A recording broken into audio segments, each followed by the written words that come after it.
This is Stephanie Hurley from Care First.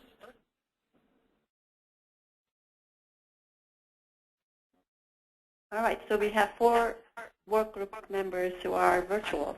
Thank you so much for coming. Oh. Anyone else?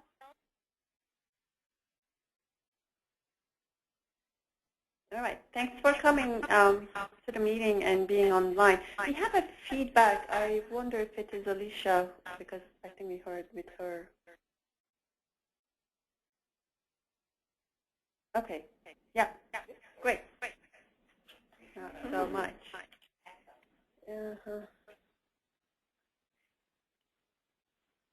Is it my microphone?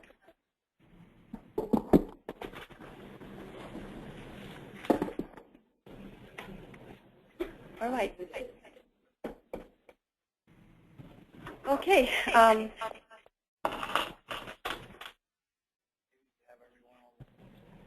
I think that's what they are doing. Okay. All right. So if the ones who are online, if you want to talk, I guess you need to raise your hand on the webinar, and then we'll unmute you. Sorry for that complication, but I think it's better not to have the echo in the background. In terms of the agenda for the meeting, we have the report that we sent to you yesterday, the draft report. The plan is to include it in the Commission package for the May meeting. And the staff is going to do a presentation very similar to what I'm going to talk off of the slides. And then we will have the invited representatives from the payers and from MHCC to be present at the meeting if possible, if the commissioners have any questions regarding the total cost of care template. We welcome, if any one of you also would like to be present, we welcome you to join to that meeting as well. So with that, I'm just going to go to the first agenda item, which is the draft report.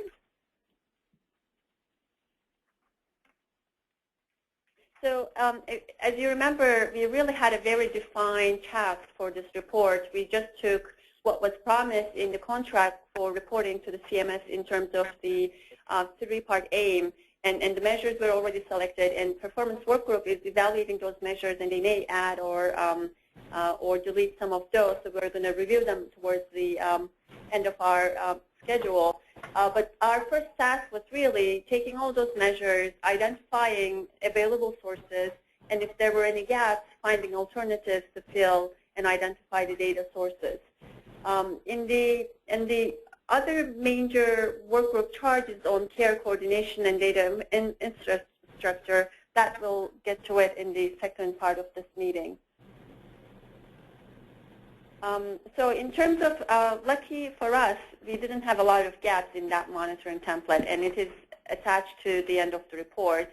And you've seen this in a preliminary form in the first meeting. We kind of refined the data a little bit and tried to add the reporting timeline. So if you look at the draft report in your package, the complete list is in Appendix A. And I would thank Didi for making the prints nice so that everyone can read. If I were printing, you know what was going to happen, right?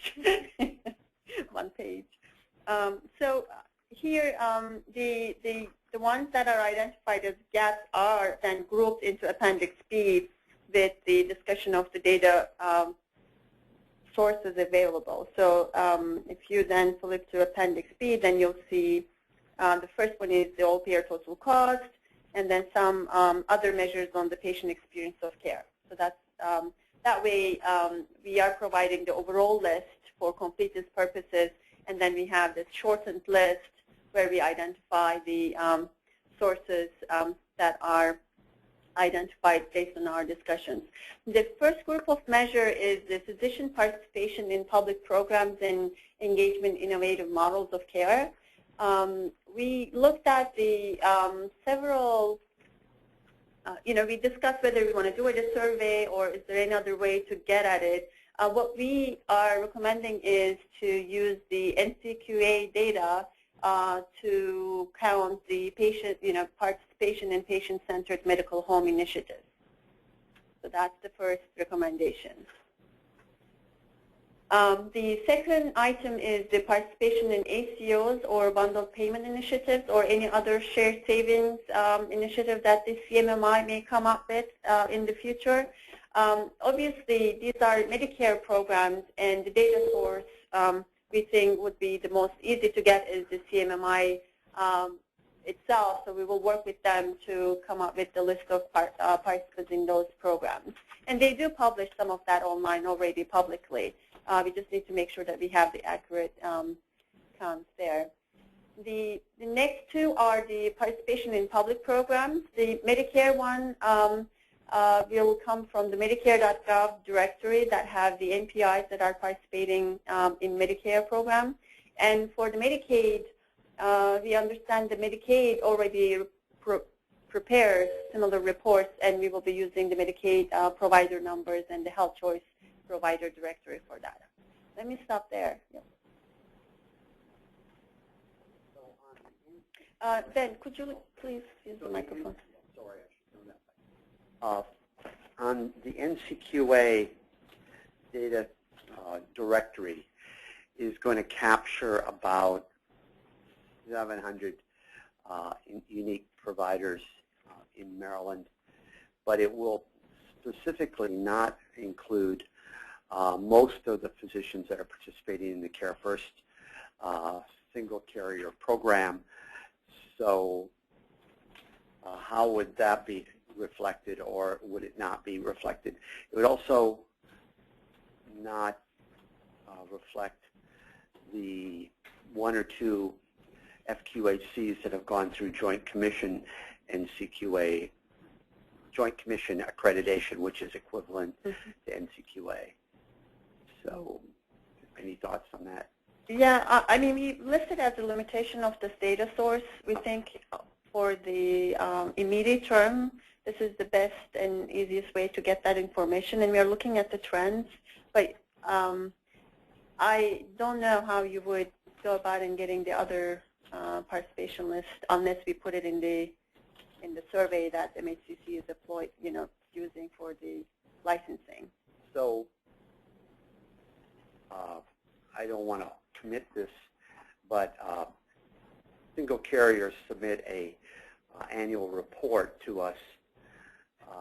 It might be feasible that we ask them as part of their annual report filing to list the practitioners that are participating. But I think in terms of broadly conceiving of where PCMH concepts are going, there is some concern about the structural requirements, particularly as it relates to the capabilities of small practices on the one hand. On the other hand, there's concern that PCMH without some sort of recognition is just a label. So that's the trade-off between the two sort of metrics. But operationally, we would say about 3,000 physicians are in primary care physicians are in advanced primary care initiatives around the state. And if you only limited it to NCQA, you would probably have about 650. Mm-hmm. Anyone know? The Care First initiative is a CMS initiative. The PCMH is not, but they have another initiative, I believe. They have one. I can't remember the name. Your mic. Oh, sorry. I was not. So Gene Ransom commented they have the CMS different plan. It's probably a similar program. PCMH is not a CMS plan. Right. There's another plan they have that is a CMS awarded program they got several million for. I think it's a Medicare plan that they intend to switch to Medicare Advantage, but they're not telling people that. So I think that's the question: is how, specifically, do you want to capture advanced primary care? And if you use anybody who says they're doing it, it would be a little more difficult, but not impossible. But if you use NCQA, you do run into the argument that it's very much one entity's specific recognition tool. If you added the Joint Commission, I would think you would only pick up another 50 or so providers, nurse practitioners, and so it may not matter all that much. But it would be, they would be consistent in that an external organization accredited those practices. Mm-hmm. Does CareFirst report their numbers to you, to MHCC? CareFirst reports their aggregate activity along several dimensions, but doesn't list the individual providers that are participating.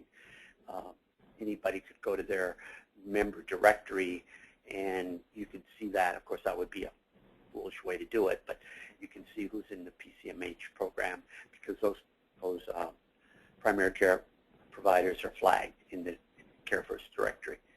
So I don't think that they would necessarily, I can't speak for them, but I would think that they might be willing to provide it. Mm-hmm. So one of the other reasons we put this out as an option was that it is a trend that we're looking at. It's not, we're not being judged against a certain goal that we need to achieve. So it's a trend analysis that would let us look at that. And it was also one that was, one, readily available, but two, nationally comparable. And so your point about the Joint Commission, maybe that should also be added too. I don't know. I assume that's as readily available as the NCQA. But it was really also just the fact that we had a point of comparison. We knew what that meant.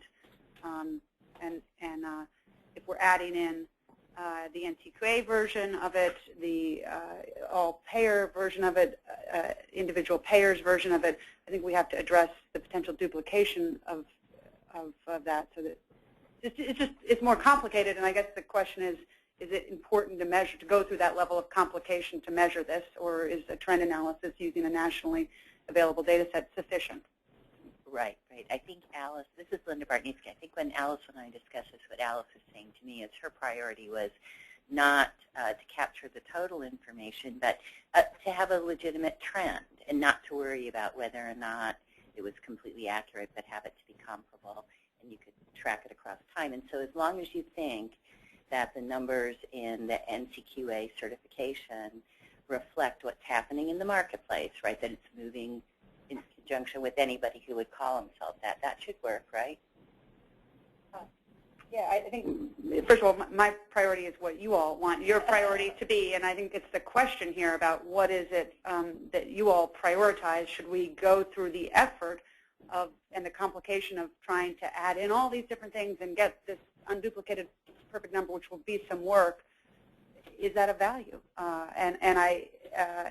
I think the CareFirst folks are on the line, and they may be muted, but maybe they might have some thoughts on this. Yeah, this is Stephanie Hurley from CareFirst. Can you hear me? Yes, great. Thanks, Ben, for bringing that up. I was actually trying to figure out how to get myself off mute, if there was a way I could do it. If there's information that is needed from CareFirst on the specific providers, I can certainly take that back to the provider networks area at CareFirst and see if we can provide that information to you. I don't know that it's been requested of us at this point, but I can certainly check into it and find out, because there's going to be between 3,500 and 4,000 PCPs and nurse practitioners who are in our PCMH program that would not be included based on Ben's comments if you're using an NCQA. I'm not familiar with that, so if you're using some type of directory from them. Yeah, just to be clear, we haven't requested any information. Our take on it was, since this was publicly available data, as Al said, and some national benchmarking is available, even though it's going to capture very limited providers, we thought it was good enough to start with.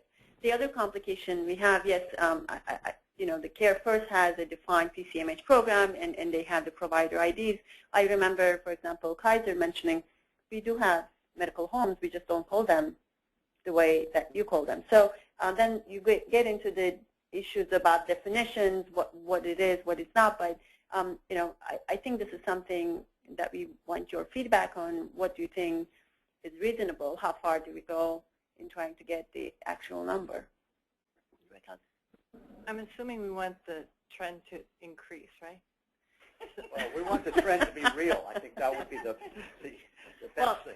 And so, to the extent, as Ben was saying, that, folks might not be, smaller practices might not be going for the NCQA certification, we might see a flat line, and some other things are happening in our environment that we're not capturing by only using this. So I think that we need to be cognizant of that, depending on which way we want to see this line run. So I'm not wanting to add any complexity, but thinking about this without, and also not wanting to get bogged down here. Maybe one of the best ways is to say, and I would rank NCQA or national recognition as a higher value recognition than a single carrier, be it Kaiser, be it CareFirst, be it Aetna, Cigna, United Healthcare. But if a practice goes through NCQA recognition, I think arguably that means more than if you just signed, I don't want to say just, but you signed up with one program.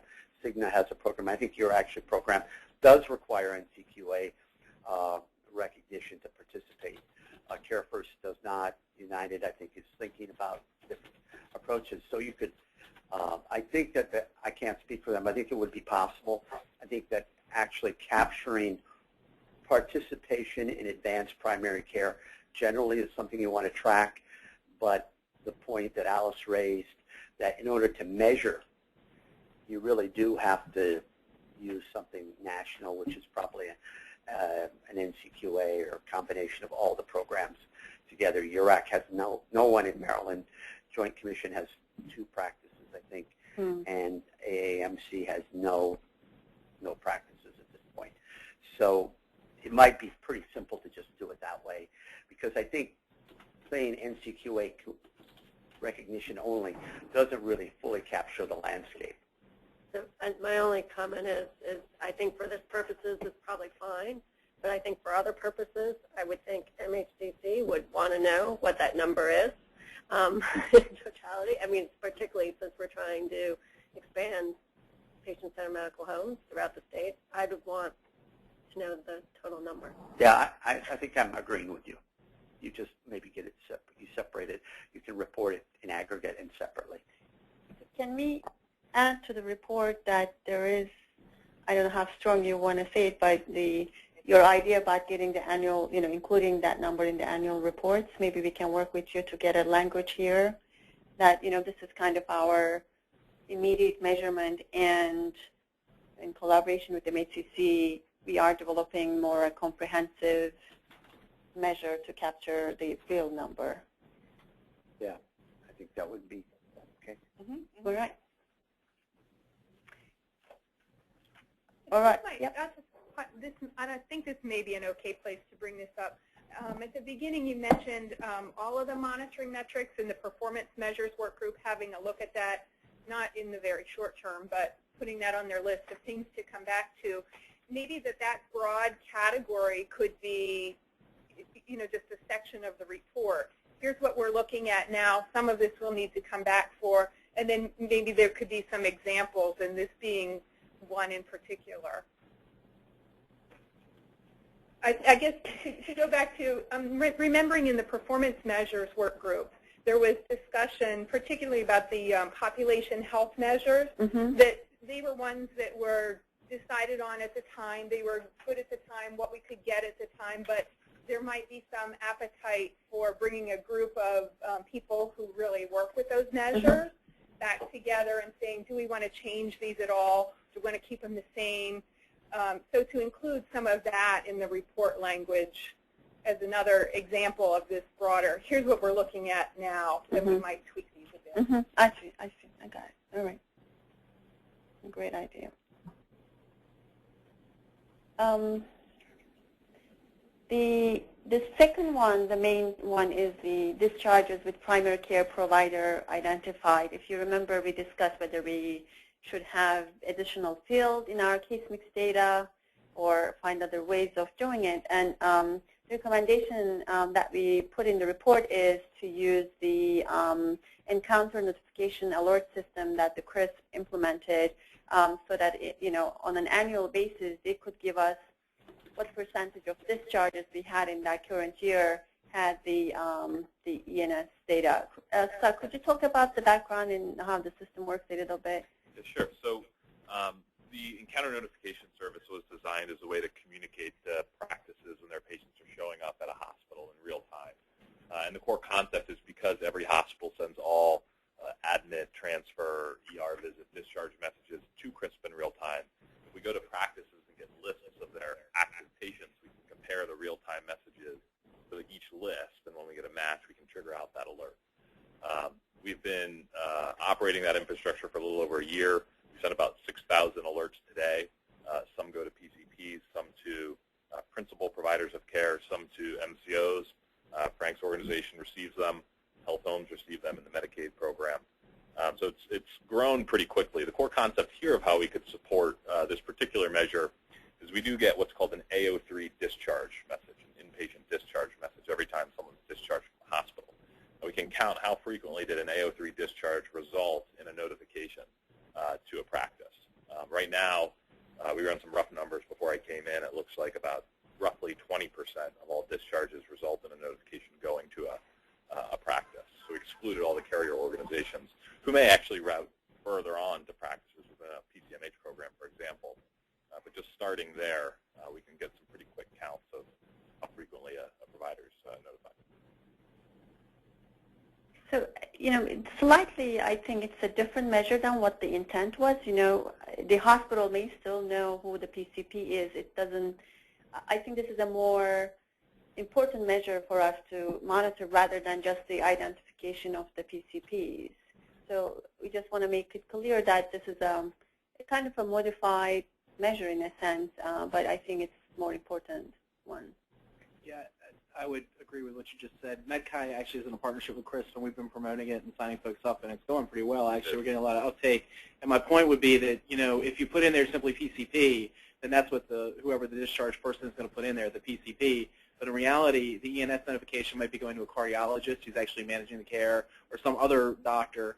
So you really want to measure. The ENS is definitely a better measure, and it's a nice tool. We've had positive feedback from the docs. The other thing that I don't know how we would fit this in or collect the data with it, but some docs are going to also probably query the portal tool that you guys have that we're also promoting. I don't know if there's any way you can fit that in without violating any rules or having any problems, but that's something else we should just stick in the back of our head.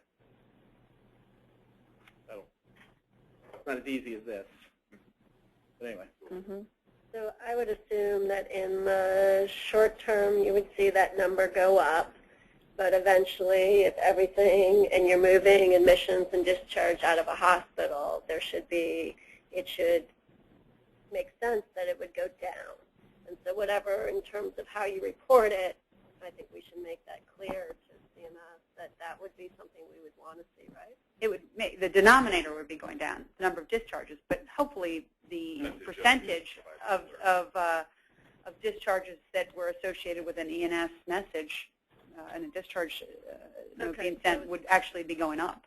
We really I think it would be going up. Yeah, we didn't start promoting it until the PDMP was up, really. So that was like, what, December 23rd, something like that. Yep. So really, and we are actively signing up docs and other folks. But, we're probably on the clip, I think April, what do we sign up, like 150, 200 people maybe? Yeah. So, we're going to have it going up just from utilization. But what you're talking about is the per capital kind of thing. Right. On the discharge, if they're theoretically going down. I understand that. And there's an alignment but here. You need to make sure CMS understands that, too, with the sign-ups. Right. It's not like, we got to get all the ambulatory people on board. That's going to take years, That's right. And then we have utilization issues because you got to get them used to using it and training them. And we got, which is really important. That's what you want, but it's a good tool. So I have a question. This is Linda for Scott. So Jean's comment about these are more than PCPs. They should be like cardio.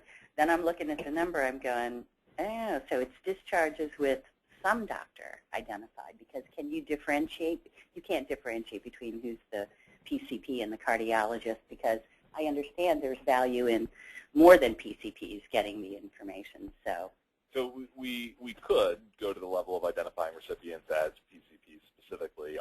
Where we started with service was not only PCPs, our clinical committee advised that we use the term principal provider of care rather than just family medicine or primary care, because to Jean's point, we may have a cardiologist that is principally providing the care for a given patient. Or a rheumatologist. I can think of countless examples for specialists. It's great that you use the P so everybody get confused. Principal, primary, But anyway. again, I think we can probably modify the description and the title and use the same terminology. I was thinking about, okay, what would we call it? Principle is a great term.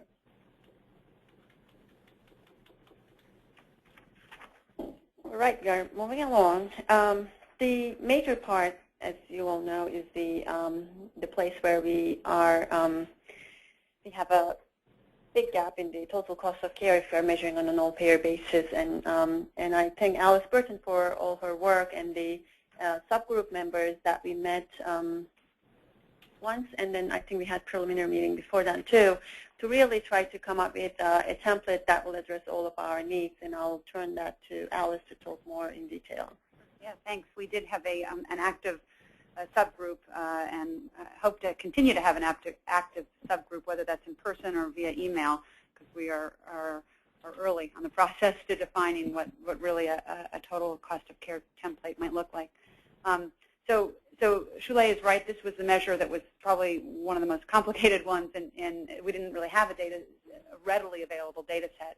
When we last talked about this as a full work group, it was, I believe, the same meeting where we were talking about the data resources that we have in Maryland and the infrastructure that we have. We heard a lot about the medical care claims database from the MHCC, and that is clearly the long-term place where really robust analysis of this can happen. But the reality of the short term is that we need something that we can move with faster, and that addresses some of the potential gaps that may exist in that. So that was how we got to the place of setting off on creating a subgroup and saying we needed to create a template in which we would collect aggregate data from payers on a voluntary basis on their total cost of care. Shulay made the analogy, which I think is a good one and we should make again, to we collect financial data from hospitals in an aggregate way, and we collect the abstract data on a claims level database. So we might be in a place where we're collecting aggregate data from payers as well as having the much more robust medical care claims database to use. Where am I? So this is also very consistent with the white papers that the HSCRC had received on this. There were, I think, a couple of white papers that spoke to the need for this and spoke to the claims database as being the long-term source, but in the short term, we've got to get aggregate data. We formed the subgroup. We looked at a model that the Medicaid program has been using for about 15 years. Been a round number there. Did I guess it right, Tricia? Pretty close, around 15 years. And the Medicaid program uses a template called the Health Choice Financial Monitoring Report. It's something we shared the last meeting. We use that as a starting point for our discussions. So we recognize that this is a voluntary process and it's a short-term process. It's not going to be the perfect solution. It's not. We are not going to replace or even attempt to replace what's been worked on for a very long time from the MHCC.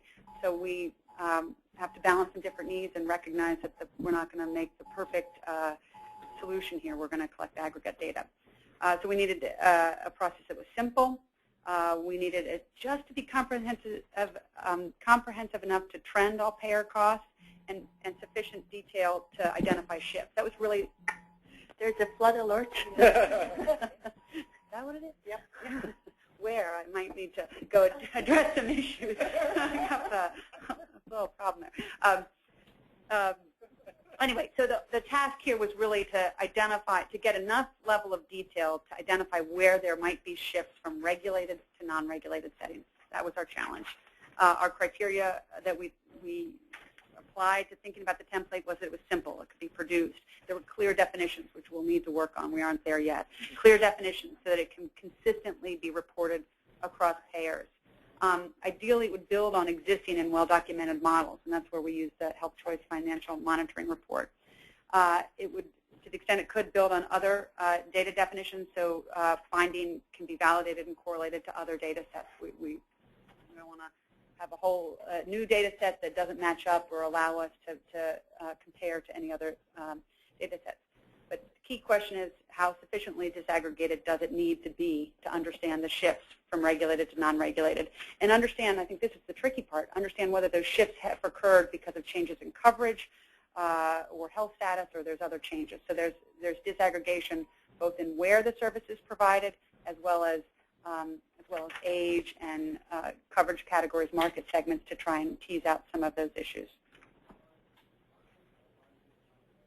So the things we thought about when the buckets that we had to address with this template were the categories of service, and I'm going to flip to the charts and talk about that in a minute. We talked about geographic granularity, how specific do we need to be. We talked about zip codes, different things, and really settled on the county level is probably the right level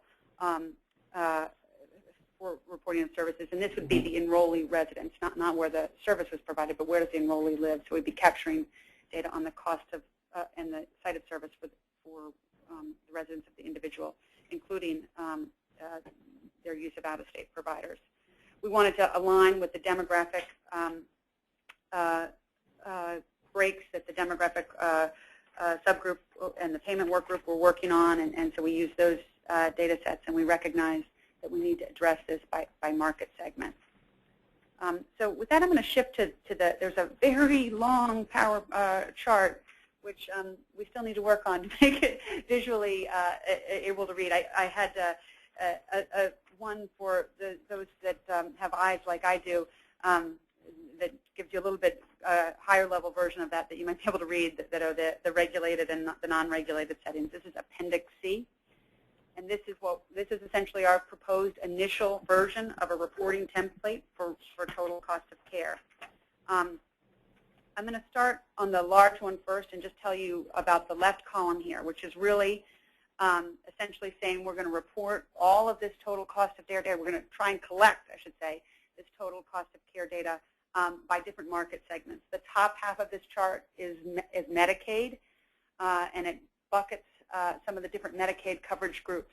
We will refine this based on what the Medicaid program recommends doing, but basically what's in the managed care program, what's not in the managed care program, what are the dual eligibles using, what are the non-dual eligibles using, things like that were the basic buckets. And then potentially by coverage group, I think the Medicaid program will have to think about whether that makes sense. And I just, yeah, not to get into a level of detail, but these age breakouts, are you wedded to those? Because you're going to lose some of the children in the 15 to 44. I just, and I don't know if you're set on it because of your Claritas or whatever. No, I think we can work through some of that and break it a little bit finer if you are doing, under 18. Yeah, we would usually use 18 or 20, under 21. Right. Would be one of the two that we would cut it off at. Right. Yeah, I mean, for the demographic adjustment, I guess a little bit background on it. We are trying to look at the volume growth from each zip code in the state and looking at the distribution of the services provided. 15 to 44 is kind of a childbearing age definition, but certainly if we have more detailed reporting from you, we can always combine it up, and they don't have to be one-to-one matched either, I believe. Yeah, we'll work on it. Okay. There's some work to do on the age breaks, but also the Medicaid, the market segments. Then it moves down to Medicare and sort of 3 rows there for the Medicare program. One is the straight Medicare fee-for-service. One is the Medicare Advantage plans reporting. And the third bucket would be the Medicare portion for the dual eligibles. So we could really put that together with the Medicaid piece and have a fuller, more complete picture of the dual eligibles. And then the final rows down on the bottom here relate to the commercial market and what we would be collecting through them. And it's really just basically broken at a very high level by market segment, with individual market, the small group market, large group market, so that we can understand, whether some of these changes might have to do with shifts in the population or things like that. That's the left column. Let me take any questions on that before I shift to the settings. I think that's a more complicated discussion. Flood warnings. Do we need to vacate the building? Yeah. Okay. If you don't mind. Sure. I just want to make sure. Just check the bathroom. That's usually where the flood room is. For those on the phone, we have some, I don't know if you're hearing it too. And also, what we didn't include is the number of beneficiaries. So the reason why we have these breakdowns is, we want to monitor the number of beneficiaries on each of these groups so that we can do per capita calculations and add them appropriately and risk adjust. So for Medicare, maybe I'm looking at the wrong sheet, but why are the age groups for Medicare the same as the probably not? You're right. That's a good point. That's a very good point, because we cut and paste the ages and created a template quickly, to be candid. So you're right. We'll have to do some of that cleanup on that. All right. Yeah, maybe we'll, we always say this is kind of the broader template, a guide, and then there will be specific definitions for each payer. So, the age groups is a good example, that we would have maybe separate, different breakdowns for Medicaid versus Medicare. But at the end, if you are trying to add them up, the cut points are aligned so that you can still total them up based on certain age categories. Right. Is this a table? Is this a table that Medicaid now generates for each MCO produces? It's a little bit different. I mean, we don't break out the service categories like this. There's much more detail here. We don't do it by, I don't think we do it by county, but I mean, I think you do. You do by county. we do it by county, but it doesn't. And you do it by the rates are not set on county, so they get rolled up. The problem with us, and we'll have questions too, is that these cells may be very, very small, and which will cause some reporting issues for you all. So I think we're probably going to recommend condensing some of those groups, not in terms of the various categories, the age groups. the population groups, the ways in which you segment the population, whether it be coverage category or whether it be age, right? Right. So would you need to express those cells to us? So this is kind of our vision of what you are reporting to us, not what is going to go out to public yet. Right. Would you need to still express all those cells if you have small numbers? I mean, I guess we would have to have, I mean, it would be covered under our data use agreement, so maybe we would be okay. Well, okay, well, we can. Yeah. How would you capture total patient out of pocket? Yeah, I don't think that we We will. have to worry about Medicaid. Talking about Out of that discussion. And so, but then you're raising a part of this process is to understand. I mean, this is the template. We're working at this level. We've got to. Let me jump ahead. One of the recommendations is to continue to engage that subgroup into defining what really, how we're going to define what falls into each of these things with a level of specificity. Then we also need to collect information from those payers that are voluntarily reporting so that we understand what's not in there, what's covered. And we'll have to figure that piece of the puzzle out, too. It's a very important piece because if, as Linda's pointed out multiple times, if pharmacy benefit isn't covered or something like that, we need to understand that that we would not be receiving that data from that payer because it is paid for outside of or paid for in another way or might be covered through a separate product. If someone's in like a high deductible plan, which everybody is in now because that's what we're pushing everybody into, you guys keep track. I'm looking at you because you're the payer here. You guys keep track of like those expenses if they're calculated through, right? If the physician, if you've got your $6,000 bronze plan, high deductible, and they pick Cigna, they would walk into the doctor's office and they pay the whole bill out of their pocket, and then you would keep track of that, right? And that would get reported. We could claim, okay. You'd adjudicate it, and then the bill would go to the patient. If you look at it, right. expenses covered or not, et cetera, et cetera. I mean, you go through all that process. So the only thing that would be missed would be if they got totally non-covered services, or if they were doing something and not running it through their insurance. But I mean, you would get cost share. Right. I think what we have observed, we talked about this, Frank, I think at the meeting, was do you use allowed charge? And because allowed charge captures the price, it ignores out-of-network balance billing, which, happens. So the question is, but what if in the private carrier data, what if the allowed field is 0? Because sometimes we have found that to be true. So I guess it'll be a good test for the carriers to come back. I think the intention was to capture the allowed part, which was an in-network, you don't know that the patient paid their obligation. Physicians tell us that that doesn't always happen. They never get paid. It's awful. That's our standard. Charges and allowed charges. I'm sorry. So you're not going to collect the charges?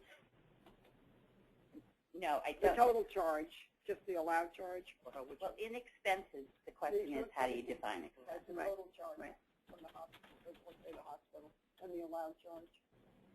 They don't have it for my members.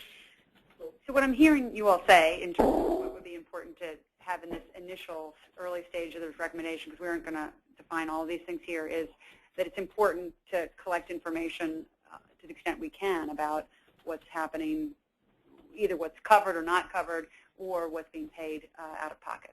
Is that what I'm hearing? And particularly just know what the shortcomings in the data Right. are. We can't collect it. We can't collect it. Right. You're not going to get some of that. I would like perfect understanding the way it goes. I mean, we have claims in our system where you'll see our payment 0 and it's huge number cost. Okay, I mean, we have that situation. I mean, I know that. I've seen that. And then when you talk about what's the allowed charge, I mean, that's a whole different discussion in terms of pricing, what the discounts are, for the statutory requirement of PME, and then you get into things like sequestration. But, I mean, the data, I think the data is there.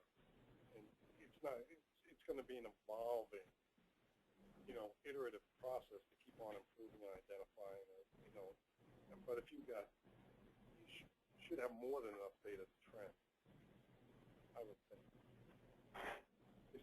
And before we start publishing any portion of this data, obviously we want to make sure we have some comfort with it, Well, do you want to speak to the publishing? Yeah, question? right. For now, it's going to be confidential. We may report total, cost of care and Medicaid, private, and others maybe. But at this point, this data is going to be all confidential. And then for the reporting, it has to be at the state level aggregate reporting. What we are trying to do with the county level is if we detect shifts in a certain county based on these breakdowns, then the idea is to go into deeper and look at our hospital data more closely, Medicare data more closely, claims, and if you have the private claims, look more deep and understand that shift. This is kind of for us an early warning monitoring tool that will be mostly used internally at this point.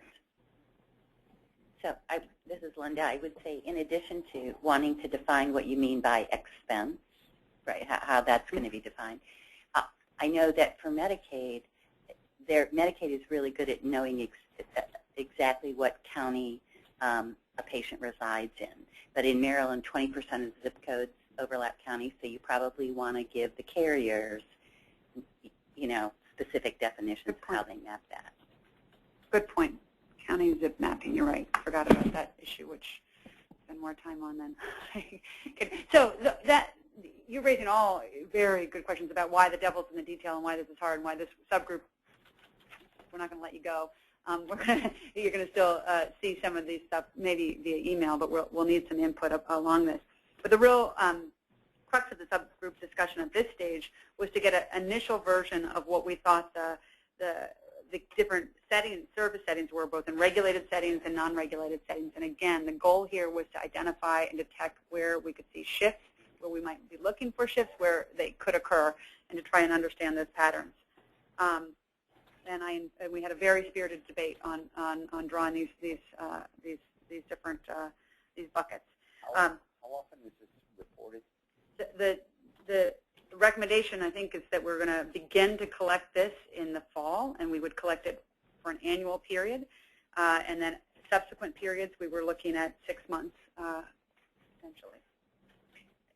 Again, that's something we start discussing with the work group. I think it kind of depends how the definitions are. If we don't want to put a lot of burden on the payers for these reports, at the same time, we need something on a more frequent basis to really monitor the trends. So, after this meeting, we'll have regular meetings with that small work group to really hone in and come up with some details. it could be quarterly. Some I think payers said it might be easier for them to do on a quarterly basis than on an annual basis, for example. Would this would include both their risk and self-insured business? Right, the table has Yep. a, That was our assumption. yeah, that they broke it down.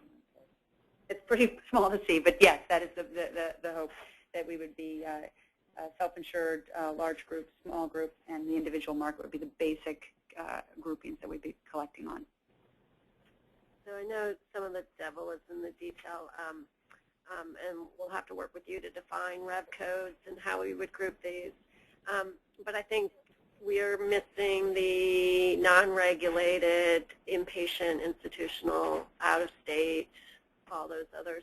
I know we had discussed grouping out-of-state separately, but maybe it's just institutional, non-regulated. Right, right. Okay. You guys ready for me to talk a little bit about these groupings of services? Oh, yeah. Ready? This should be fun. On the inpatient side, this is a regulated inpatient side. We, after much discussion, broke things into three categories. All inpatient, with the exception of these two specific carve-outs, the specific carve-out for psych and for rehab. And we would be collecting data on expenses, admissions, days for all of those. I think we've got some cleanup there to do in that chart, but that would be days, expenses, admissions, days for all of those inpatient events. On the regulated, in the regulated acute outpatient settings, we were proposing to collect emergency room, therapies, outpatient, physical therapy, diagnostic imaging, surgery, clinic, and then an all other category.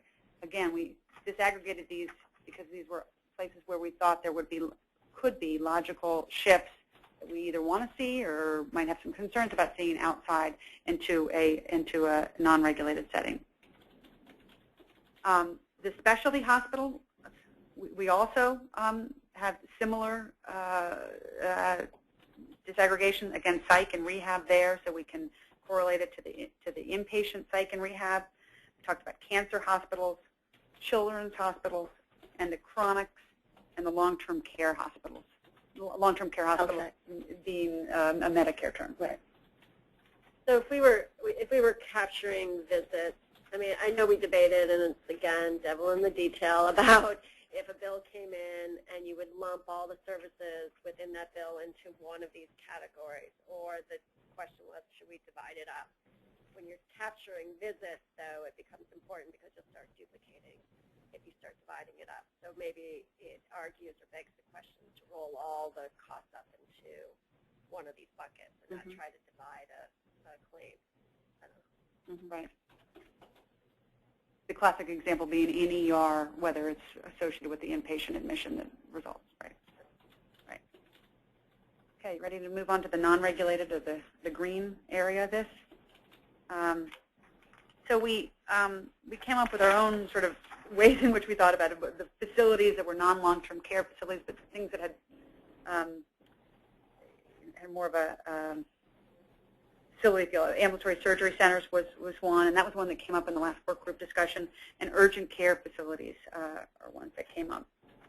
In the professional clinic side, we talked about PCPs and non-PCPs. And again, this is something that we did pick up from the Health Choice Financial Monitoring Report and how they capture that data. And therapies, the outpatient and physical therapy, again there, to see how much of that, or if it's shifting from the regulated setting to the non-regulated setting. And then in the world of long-term care or the post-acute services, we were looking at skilled nursing facilities, home health, hospice, and HCBS is the Medicaid term. It's the home and community-based waiver services. I suppose there could be some other payers in there, but I would assume it's predominantly a Medicaid service. And then in the other, a lab, pharmacy, diagnostic imaging, and then all other medical being captured in that. All of this would sum to a total medical expense across these groups, across these payers. So I have a question. I mean, urgent care I think of as they don't bill facility charges. So it's a doctor's office that stays open a long time. Yeah, I mean, there's no definition, as far as I know, in a payer directory. They may flag urgent care, but it's really, there's no certification entity in Maryland that is certifying anyone as urgent care. You self-designate more than anything else, I believe. Yeah, I think it's not a good distinguishing factor. Will generate a lot of questions, I think, from private carriers. And I'll give you one example, which is a big urgent care facility that Patient First, under the Care First network, was for a long time only urgent care, but I believe now is considered both a PCP and a urgent care facility. I'm not sure what Cigna's rules are on that, and I think it's going to be hard to distinguish that. I'd say it's a distinction without a meaning most of the time. I mean, it would be ideal to know that from the standpoint of what sort of migration you're seeing out of the emergency departments, but it may, in an aggregate report, just be very difficult to sort out because it's only getting a professional charge. They're only getting a professional charge. Not a facility.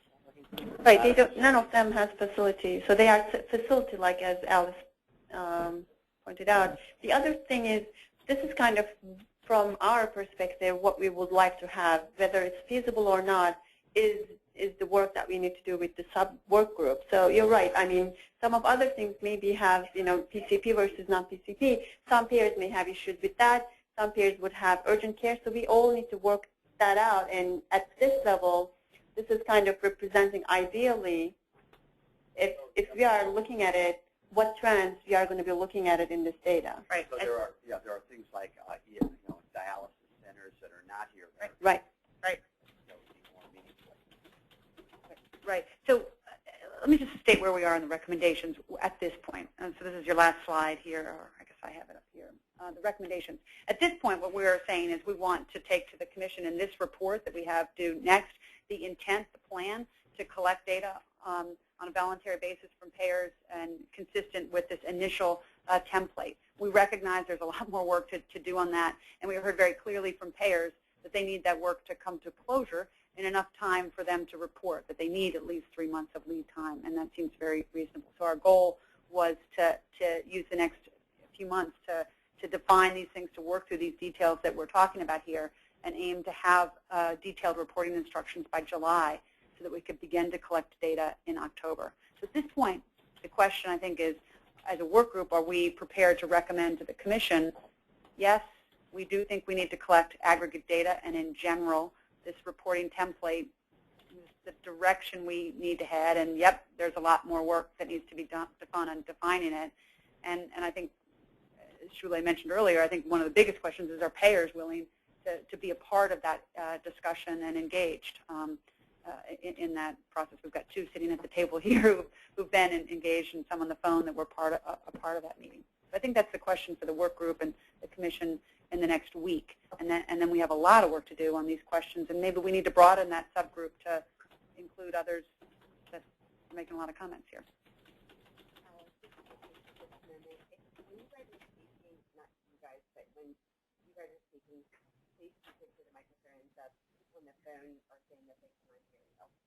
Thank you. So I think from Medicaid's perspective, yes, we are at the table, and we are, going to report. I think there's some nuances here that we all need to work out in terms of the details. I still need to get some of the comments from the MCOs just to see what's feasible and what's not feasible. So I think in general, I know you guys were looking for a letter of support. Of course, we'll give you a letter of support.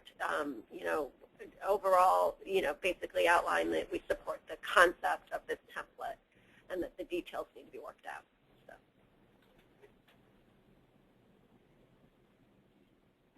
Other comments on this and the work we have to do?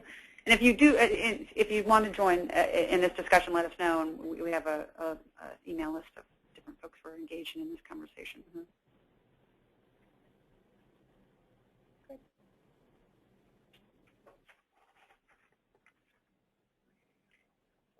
All right. So that's kind of, are there any other general comments about the draft report or things that you would like us to add to the report? I have a comment, not for the report. As I was reading through, again, all the metrics in the chart, there were two where I had a question. So I don't know if this is what we want to talk about this here. Yeah. But on page 10, kind of the middle of the page, there's readmissions per 1,000 residents and the national readmission reduction program metric. So no question about, yes, it should be on the list. Yes, it's a good thing to monitor. My question is more that what we've got in the chart says that the HSC or C case mix will be the data source for that. And I'm wondering if the readmissions per 1,000 couldn't come from the contractor who's going to, like right now we can get that number from Delmarva. I think Colorado Foundation is the one who calculates that for the Partnership for Patients. That would be a measure that would more closely align with, yeah, page 10. But that would more closely align because it would include the out-of-state and inter-hospital. I know it would be Medicare only. Yeah. So just clarification, the National Readmissions Reduction Program measures, that meant the list of the measures that are included in that program, and the idea was to calculate them on an all-payer basis. Yeah, I think, do we want to have that on a Medicare line for these measures in the reporting? My concern with, particularly on the national one, is that it's my understanding that when they risk adjust those national metrics, they use the, I'm not going to get the acronym right, it's HCCs, the Hierarchical Condition Codes, and they pull diagnoses not just from hospital claims, but from physician claims for the past year for that beneficiary. So I don't think that we'll be able to risk adjust in the same way that they do nationally. So not saying that it's not still of value to calculate an all-payer readmission rate, but I worry about having ours look too much like the national measure, but not being risk adjusted like the national measure. So again, the idea, yeah, I think we need to think about how we do risk adjustment, but this is a state number, right? We are kind of similar to our target readmission, so just thinking about more detailed information to look at the trends by diagnosis. I think you're right. We may need to do some reconciliation how they define these measures in the program and how we can calculate them in the all-payer data set. Yeah, good point.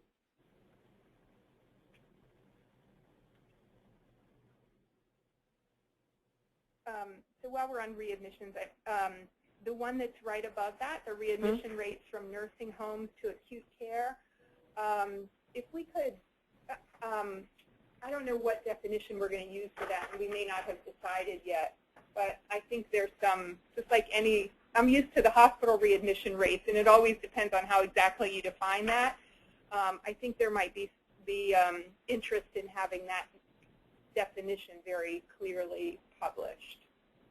Maybe I'm too simplistic, but what I'm looking at is we have the readmission counts and see if they were discharged to a nursing home and coming back.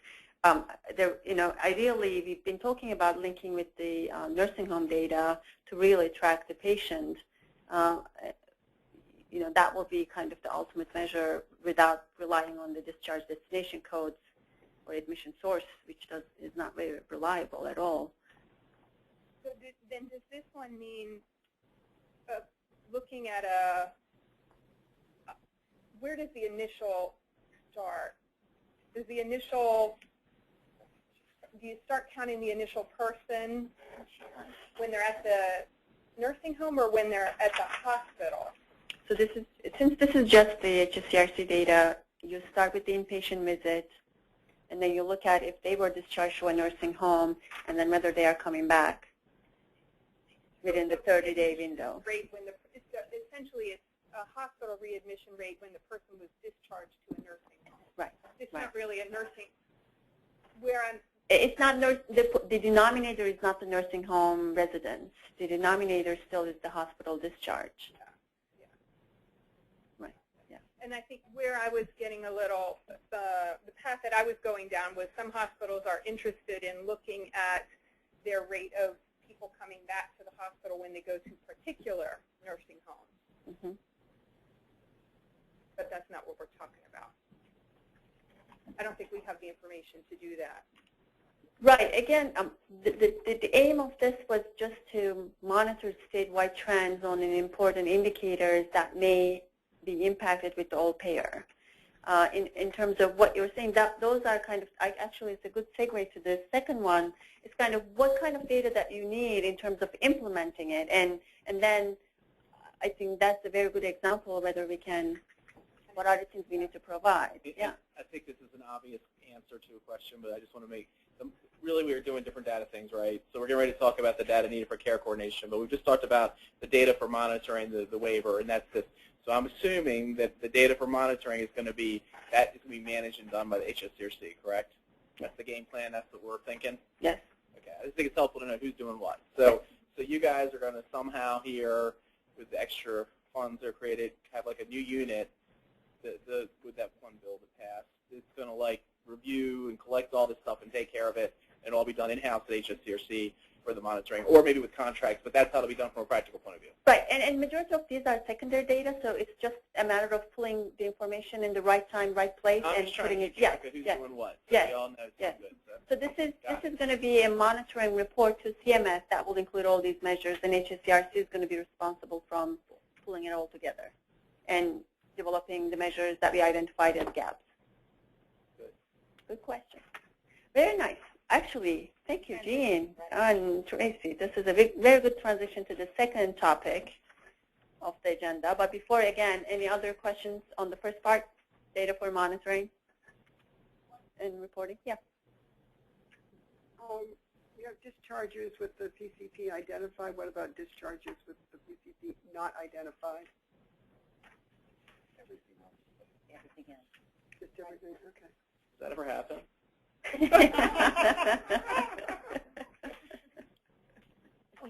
We humor these things. Well, actually, that is not a minor question, because I think that's what we're, the ENS, you can have PCP with the PCP not attributed, and then you can have PCP attributed through something like the ENS system, and then you can have nobody at all. So there are actually three categories that might be contemplated where today, if any of us were admitted, we would be in the, you could get your PCP. It may or may not be. I just give someone's name, and you don't know if that is actually the treating primary care physician or not. The intelligence with the ENS is that that person knows you and would therefore be more engaged in care after discharge. And I think didn't we say the definition, Scott, was going to be principal care providers because it wasn't going to be limited to PCP? Mm-hmm. But remember, with ENS, the physician actually submits the list, so there is a relationship there because the doc is giving that name in. So you're golden on that. Right. If you have testing to have seen the patient within a certain period of time. Yeah, so it's not like there's no relationship whatsoever. Mm-hmm. Mm-hmm. All right. So it's going to be all other. It's either going to be PCP identified and then no information. Primary provider identified. Primary provider. Or not. We need to change the nomenclature. Yes. Okay. Yes. Can I mean, wouldn't we want to at least click both? I would. We are, the way we are proposing to refine this measure, because we're using encounter notification service, is actually raising the bar and saying somebody actually was communicated with. It's not the version of which I go to the doctor's office and say my PCP is Jane Smith, and I haven't seen Jane Smith in 100 years. I don't even know if Jane Smith's still alive. So, I mean, that's a pretty low bar of some person that may or may not exist was identified, in the data, and we're raising the bar to saying, okay, we're actually going to measure somebody really, a provider really exists. They have acknowledged that this patient is a part of their panel, and they're receiving information on it, which is many more steps along the path. So I think CMS will be into it, but I don't want to have our number be, we're constraining it now, and we might want to show both. We might want to say this is, what do we come up with, principal physician, or this is any time a physician receives a notice. Before everything report, they identified a primary, whatever we're calling it, principal physician that is using ENS. They've reported a principal physician that we know exists.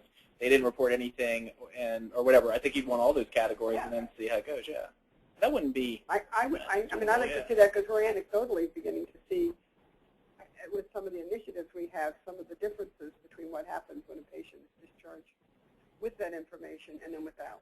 Mm-hmm. So, Scott, I guess the question is, can you provide detail other than this patient, some notification was sent out to one or more? It could be more. Yeah, and the counts we've done so far to say if it was more than one, we still only counted it as one. Right. So we could count multiple. We can also look at the provider of records segment in the message.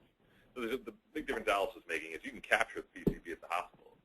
Whether or not you do anything about that and try to communicate with them or have an avenue and vehicle to communicate with them is an entirely different measure, which I think is what we're talking about doing. You actually told the PCP that that patient was discharged. Right. So my guess is, can you distinguish among those notifications which ones went to primary care doctors as opposed to other interested physicians, which Jean says, you know, more than primary care docs need to know. And that's my question to you. So I think we could do a reasonable job at that. There are some scenarios where we have multi-specialty practices that have both family, primary care, and specialty, and they do the routing down into the practices. But I think we could get to a reasonable measure. And then the other issue is, like with our ACOs, I think we might be signing up certain doctors to get the notifications so we can follow up with them quickly. So I'm trying to I don't know if that would show up in your thing. Like, for example, with Weinstein's the medical director for the middle shore. So if he gets notifications for the ACO, does that mean that the renal doc is going to be listed? Right. You know, so we might have issues like that. There's a network of networks issue that's right. come up where if you're sending to an ACO or an FQHC that's routed further. Mm-hmm. So we can figure all that out. And I think, I'm not going to come up with the name, we really need to change the title of that one. I don't think it's identification, as you know, rightly pointed out, it's send information. So I think we kind of need to change the whole measure. It'd be really interesting to see the total cost of care on patients who had an ENS notice versus patients who didn't down the road. I mean, that would be a really interesting thing to see. Because I would personally believe, just based on a couple experiences we've had with docs, that it will save money over the long run because it gets them in and they get to see a real doctor in a much cheaper setting.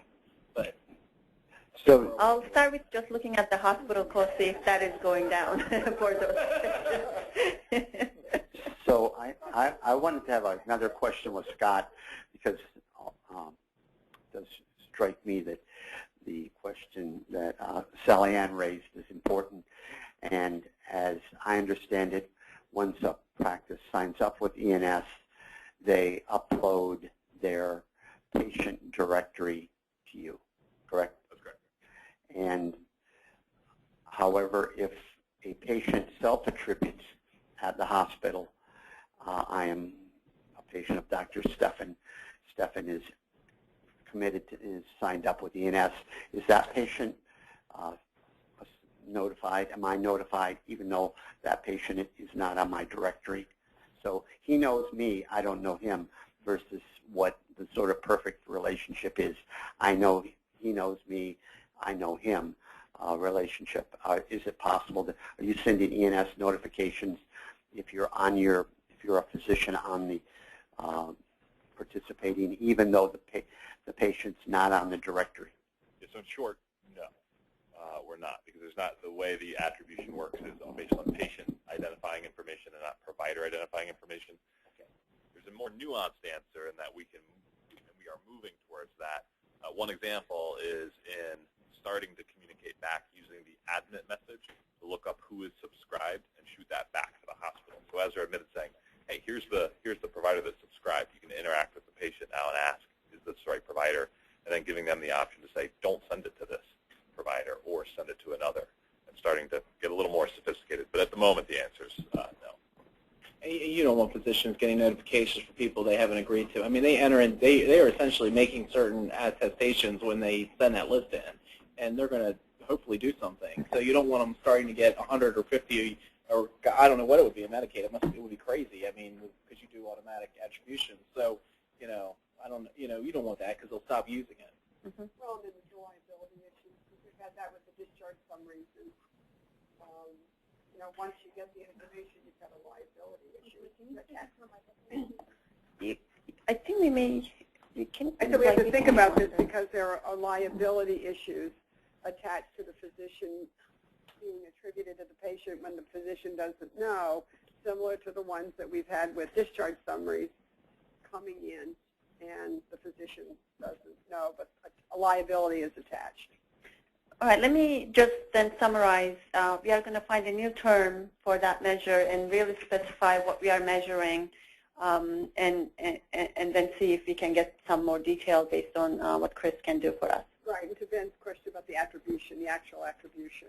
Who the doctor is. That's Scott's going to work on. All right. Okay. So the second topic of our agenda is the care coordination. So initial discussion, data needed for care coordination. So we are switching gears completely from our very narrow focus to a broader needs that we have. And in terms of just to set the stage, what we are looking at is, you know, we are requesting Medicare data, confidential Medicare claims from all providers, you know, hospitals, physicians, and nursing homes, all the claims data to help us to coordinate the care improvement initiatives in the state. So the issues that we would like to have to be addressed in the next report that we are going to be sending to the Commission is the gaps in the Medicare data, best practices in predictive modeling and targeting resources, and finding a way to describe an efficient infrastructure to support the needs of the state, hospitals, and other care providers. So I appreciate everyone who sat through the joint meeting that we had with the physicians when we had a lot of presentations. I would be interested to kind of get your feedback and what you thought the take-home message was. But for me, there are so much variety of care coordination practices, different ways of using the data, but at the same time, there were some commonalities from all those presentations. You know, they were all doing risk assessment. They were all identifying patients when they were in the hospital. So, what are the things I think from our perspective that we think reasonable that we can coordinate at this statewide level? In terms of the other background, I guess the preliminary report is due June 2nd, so we don't have much time to refine this report. So this initial discussion, I'm hoping, will help us in terms of thinking about the principles that we kind of outline at the end of this, but also we may want to define what our scope is in this report so that we can provide the deliverable requested to the Commission for their June meeting. I don't know if you're getting into this. So I did have questions based on the joint meeting where we had all the presentations and trying to understand where you guys are all going with data tools and predictive modeling. So what I took away from that, and I'll be totally blunt, is the hospitals are all doing what they're doing. They are developing these tools on their own. Some of the payers are developing their own tools as well. And so at the end of the day, what are we jointly developing, and what are we allowing the hospitals and others to freely develop on their own? Mm-hmm. I think providing some context around that would be helpful. Mm-hmm. You're not looking at me for answers, are you? I heard directly. Yes. I mean, it wasn't Yes, it wasn't Tracy, but it was Nicole who right. basically stood up and said the hospitals want their flexibility to build what they want of flexibility. Right. They want to be innovative, and I think that there's a conflict here and friction in terms of where we want to go as a group. Right. So this is exactly, thank you very much. This is the question that we and other work groups are discussing this on the care coordination. From HSCRC's perspective, Medicare data is new. None of the payers, payers do what they need to do for their population. They have very advanced systems in some cases. The Medicare population is new, and also maybe we supplement with for all payer type of analyses, but at the end of the day, there should be some efficiencies that we can gain since we don't have much time to implement these tools. If we are talking about predictive modeling, from HSCRC's perspective, and you're seeing the principles that we outlined, we think that probably it makes sense to bring a group of experts together, and then given the Medicare population, okay, here are the three or one predictive modeling based on the evidence in the nation that you can use. I think if we leave to all the 46 hospitals, sure, they may come up with much better options, but at the end of the day, marginal gain from those innovations may not be enough for us to spend all this time and resources for the innovation. And I'll have Tracy talk to it. Yeah, I'm glad we're talking about this because this is right where my head is, that we do already have hospitals who have walked further down this path. And I think the hospitals can choose different predictive models and choose to pull in different variables that work for them based on their geographic location and their population and what social conditions are affecting their care coordination needs. So I think it will be very hard to say this is one model that is good for the whole state. I do hear your point and the concern about if we let each one do their own without doing something in a coordinated way, we may not make the gains that we want to make. But I think I would also caution us that it's not just having the data, it's not just having a score that makes the difference. It's a whole, that's like just the very start of it. You have to have the data, you have to be used to looking at the data, and then you have to have people ready to take action on it. So just giving information isn't really going to make us take that leap. So I think there's a lot behind it, and to have that happen in a prescribed way is probably not the approach. But where I do think it can be helpful, and I do think that there are opportunities for all of us around the table to work together, is to come together and say, what exactly do we want to get out of this? Let's get a little bit more detailed about our conversation. Everybody wants access to the data. And for a starting place, claims data is always a place to start. So to me, if we can get claims data from Medicare, that's to me the threshold question. If we can't get that, then we're just spinning our wheels, really. So if we say, let's assume that there's a likelihood that we're going to get that data, then to take the next step and say, what do we want to do with it? What would be the best way to use it? Then I think we need a facilitator who is used to looking at this data to help us figure out what those next steps are and how that data would fit into existing systems around the state. The presentation, all the presentations were good, but the one that I thought was most on point for this process was one slide that Dean Farley had that showed, it was a diagram, and he had all these pieces linking together. It was very complex, but it made a lot of sense, and I thought, wow, that's really, if we want to do something with data and work collectively, we need to get to there, and we need to get to that level of discussion to figuring that out. And I think if we try to just add a little piece on, it's not going to achieve those results that we want. So I had a discussion with leadership. Right. Mike? I was in a meeting yesterday with the leadership team regarding certain things, and one of the things was HIEs. It was a topic that was brought up because there's certain things that I'm involved in, and they wanted, you know, we're looking at Delaware, we're looking at Pennsylvania for an HIE. And the thing I was saying as you were speaking, you know, the claims data is very important. There's absolutely no question about that. You can glean a lot of information from claims data. But at the end of the day, it's claims data, it's administrative data. It's great for trends, it's great for tracking trends and utilization and things of that nature.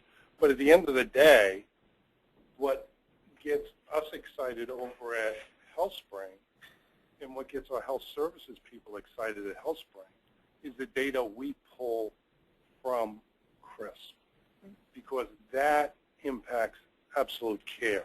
When we see that, that's real-time data, we're getting it. Our health services people are in love with that system. Mm-hmm. Our doctors are in love with that system. I mean, we have, advanced care centers down on MLK. Mm-hmm. We sat down with a doctor one day and went through a patient and said, look, I can see this, I see the meds, I see the labs, I see it all. Mm-hmm.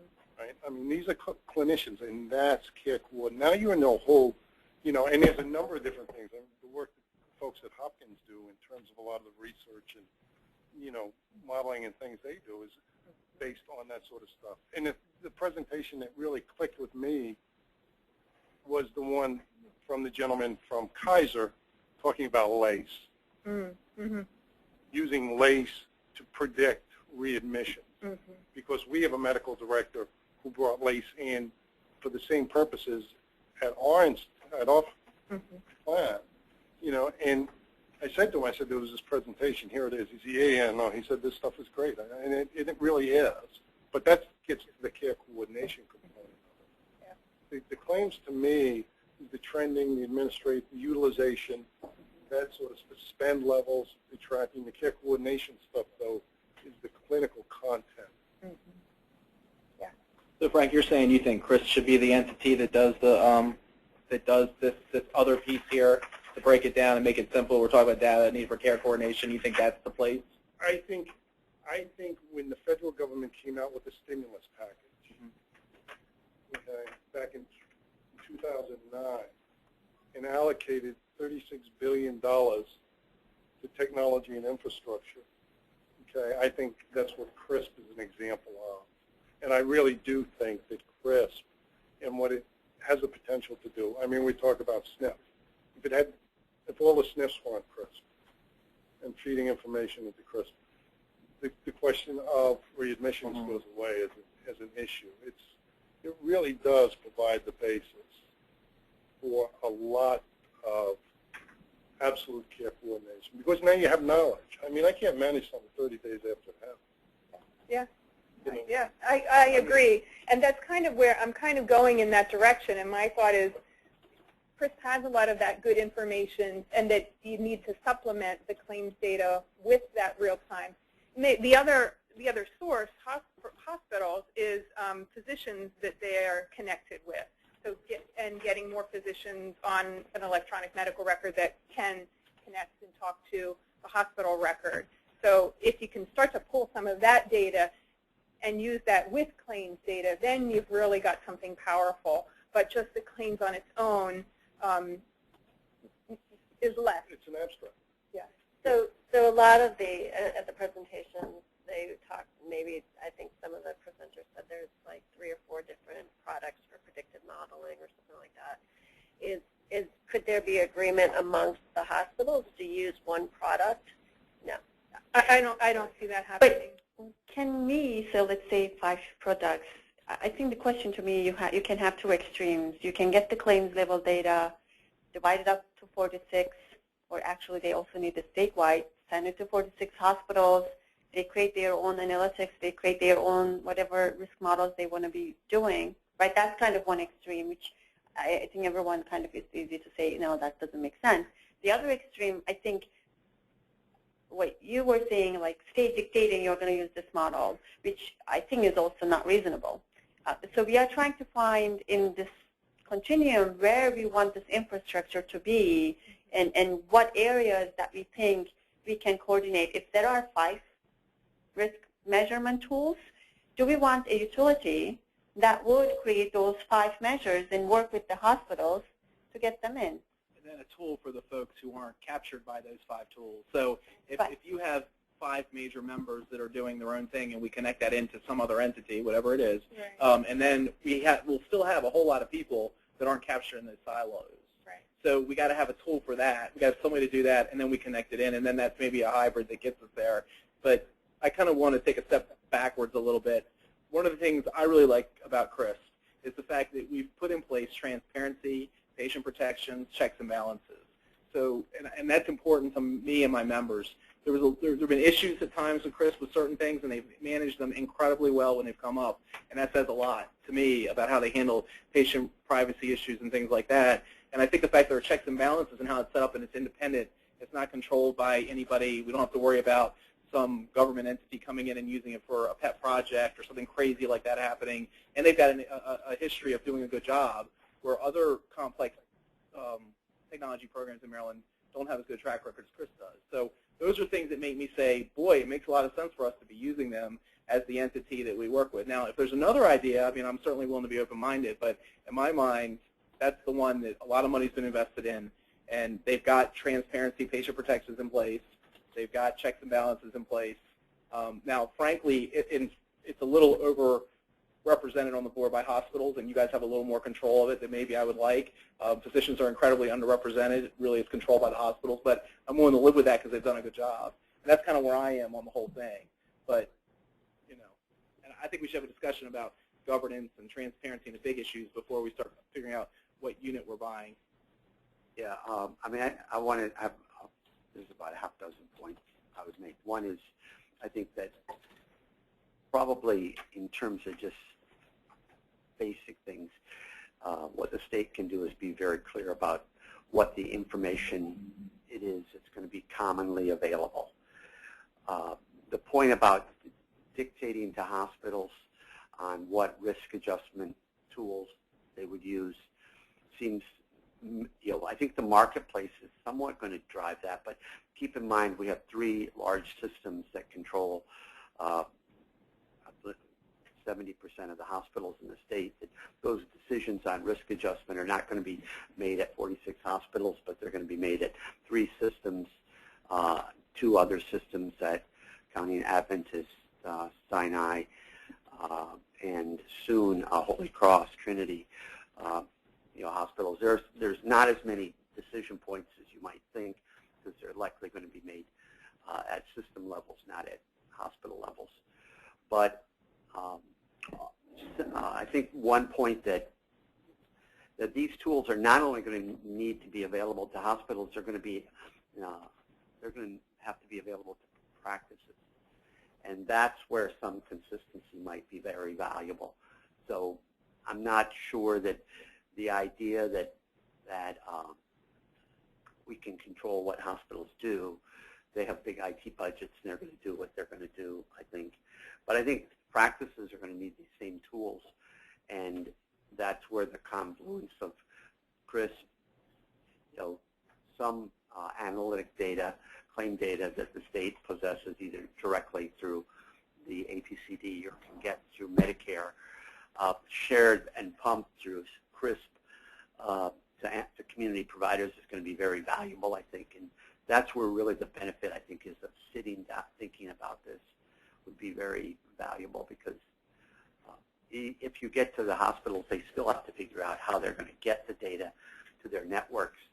And I think they might be very interested in the state partnering in that vehicle. I have 2 comments on that. First of all, I think with the payment work group, we do have, the commission will be kind of structuring what hospitals can and can't do around building some of this. I think there is a factor in there, right, that in terms of doing the global budgets, in terms of coming under the hospital waiver, you're going to be putting a factor into rates for hospitals to build infrastructure, if I remember. And then 2, there's still $15 million in grants that are going to be given to hospitals in order to develop this infrastructure, and it's going to be decided on with the commission as well as the department and others, right?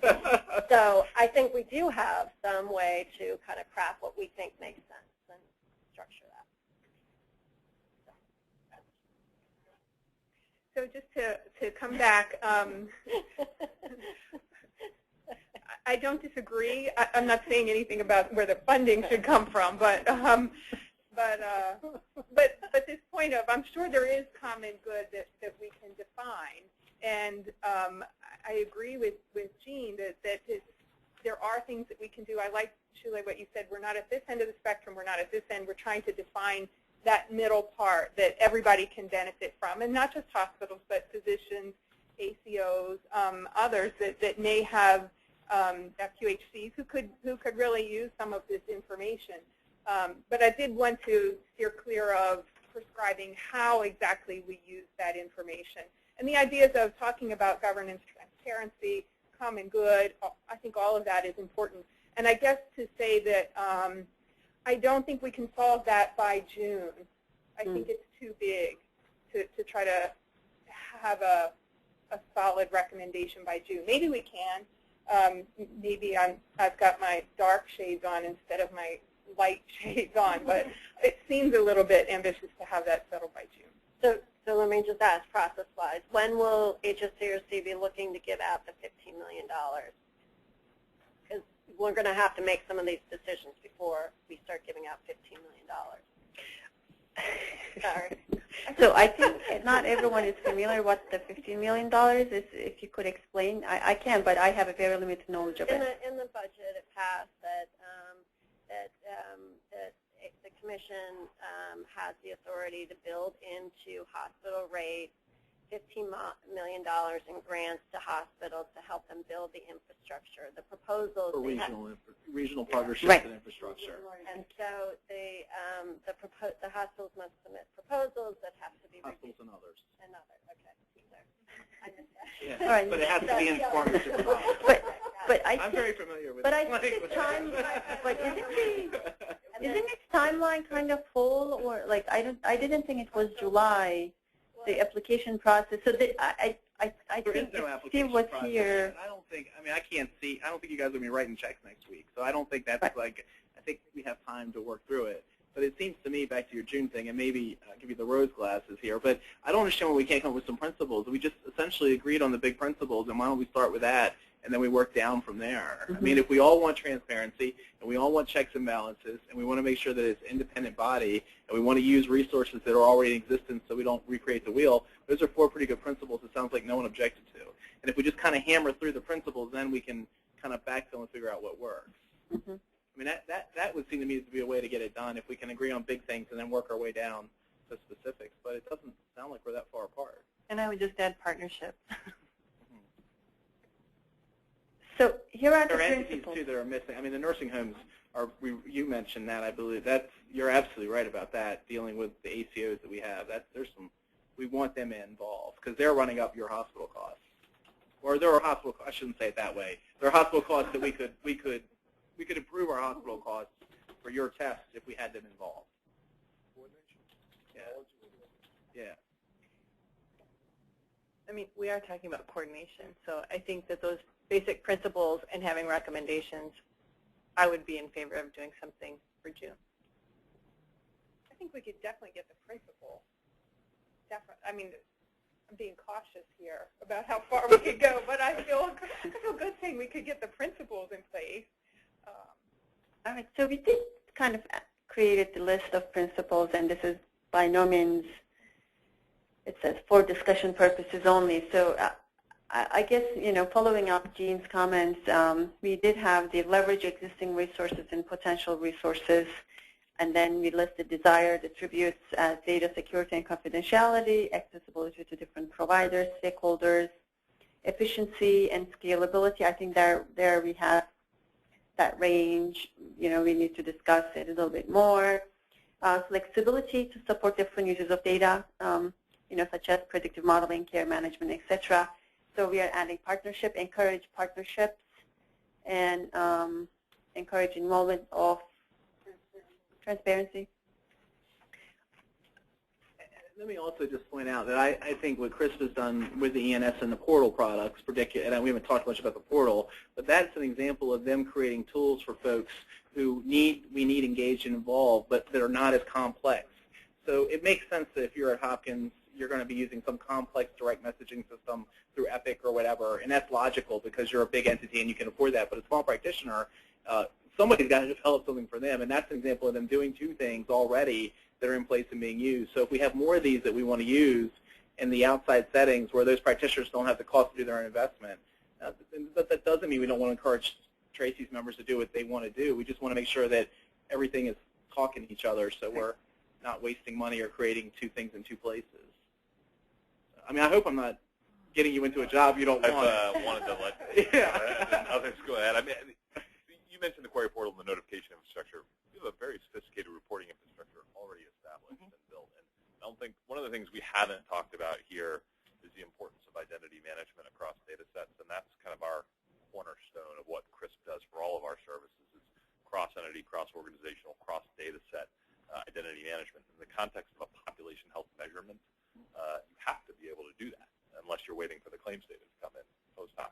So that underlying capability and the kind of the infrastructure we've already established, the fact that we've brought in HSCRC paid data on a monthly basis, linking into the CRISP ID to produce population reports, primary service area reports, readmission reports, and things over time that can become more relevant to Ben's point to ambulatory providers is, I think, important context for this discussion. From our side, just so it's clear, when we talk about this, it is absolutely an ambition of the CRISP organization to play this role. And I think as we think about can we do it, it's do we get it? Do we understand it? I think that's evolving. I think we don't know what we don't know yet, as I think many folks around the table would say. But I think we have the capacity to do it, and we want it, which are two important components of execution, to speak to Gene's point. And with the ENS, we've been talking about just essentially the hospital admission direct notification, but the physician actually, there are like 30 fields, right? And you're willing to add more that they could ask for notifications on. Or am I wrong? It might be more. No, I mean, so the opportunity here is astounding. Let me just give you two examples. One is right now we're sending an alert that says your patient just arrived at the hospital. Right? I mean, and this is a minute after it happens, we can send that alert or a daily summary. We can start to push the full clinical document. We have a technical capability now. If a hospital sends us a CCD document, we can push that straight to the PCP. If you start thinking about these risk scoring methodologies and the ability to apply a real-time risk score and shoot that to someone, either to the arriving hospital, right, so to the registrar or to the care coordinator at the hospital as they arrive, you can insert a risk score, or to the PCP. I mean, all of these things are not that far off. I mean, that is the infrastructure, the railroad to do that exists. So there's a lot of very, very cool opportunity from a care coordination perspective beyond the kind of Medicare data file that I think we should be thinking about.